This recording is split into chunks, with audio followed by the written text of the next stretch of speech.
In the studio with me is Elizabeth Fraser from the Cocteau Twins. Hiya. Hi. Thanks very much for coming in. You're welcome. I've asked you in specifically because I wanted to talk about, not just poetry, there's been all that stuff going on today, but about lyrics and about songwriting, which I see as very much part of all that.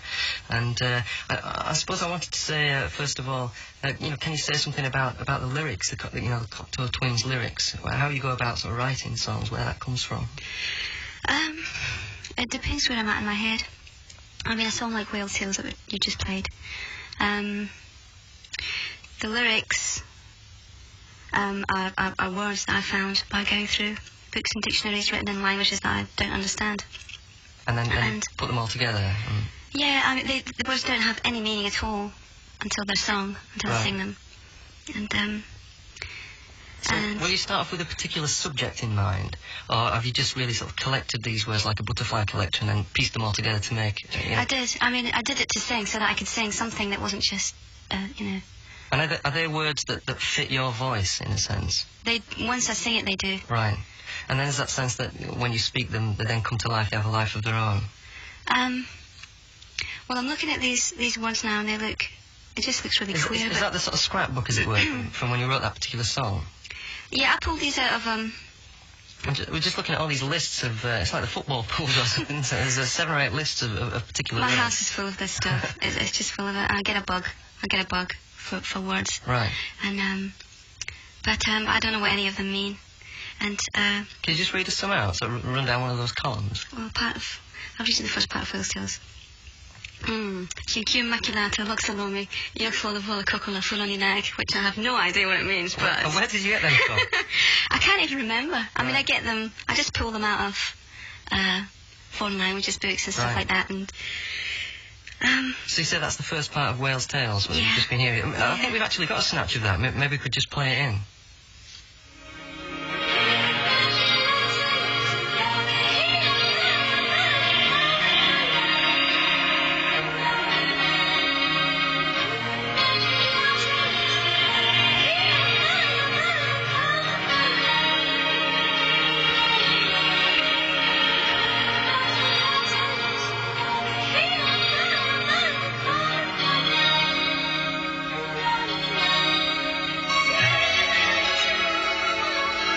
Okay, we've heard that. Can you just tell us what those words are again? Just run through them again.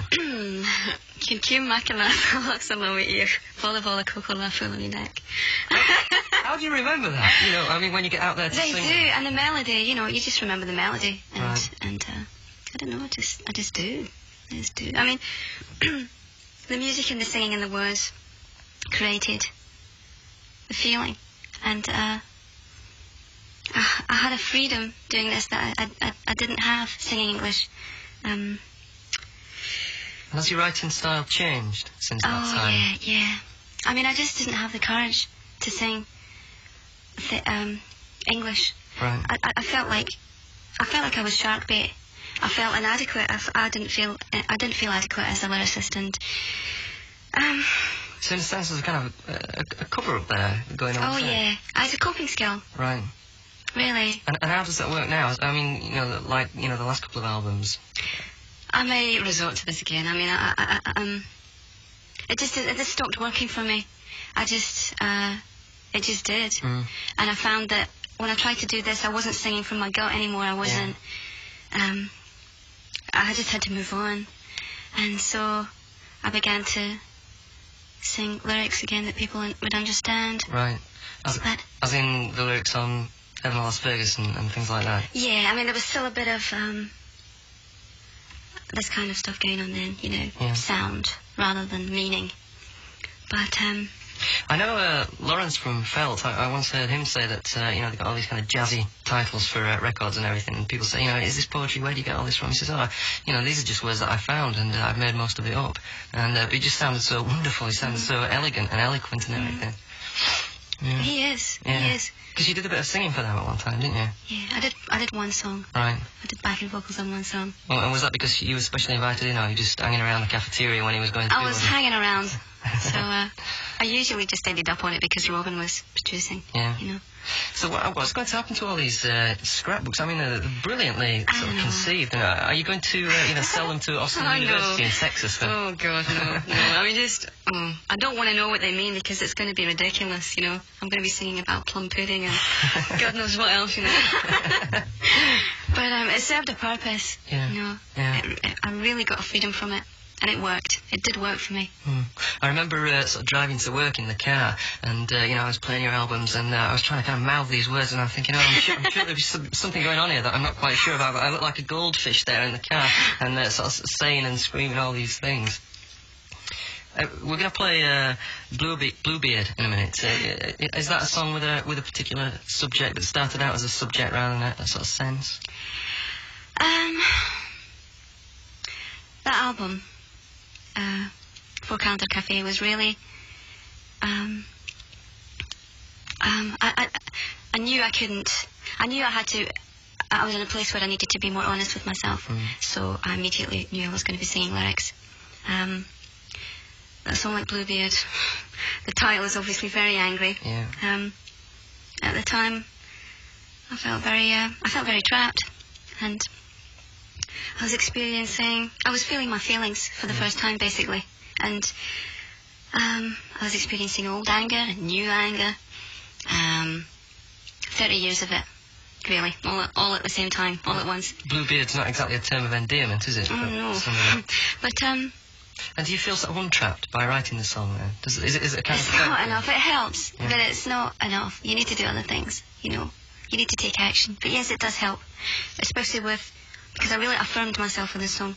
That song was, I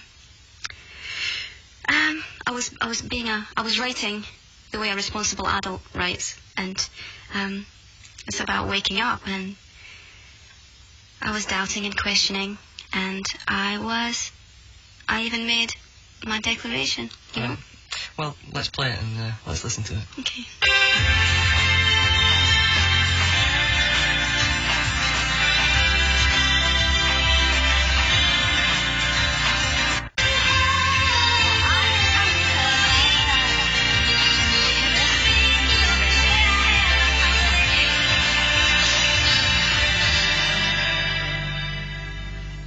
That was Bluebeard by the Cocteau Twins. Elizabeth Fraser still with me. Elizabeth, thanks very much for coming in. That was great. Thank you. It's Simon Armitage on 1FM, National Poetry Day. Unfortunately, I've been joined in the studio by Lar. Hiya. Hiya. What?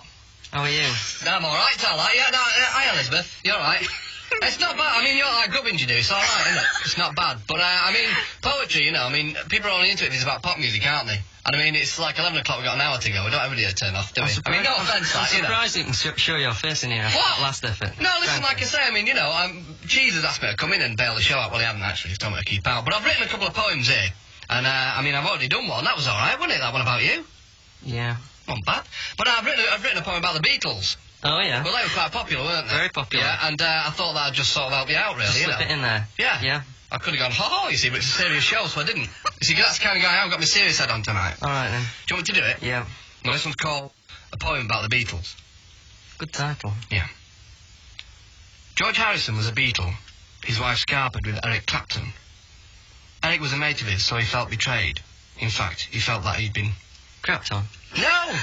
Usurped by another good guitarist. Oh, right. I see, yeah. Right, yeah. Now, second panzer. Second what? Panzer. Second panzer. Second panzer. Paul McCartney was a Beatle, the one with the big doughy eyes. His wife Linda makes veggie sausages, burgers, and doughy pies. Right, I'm finished.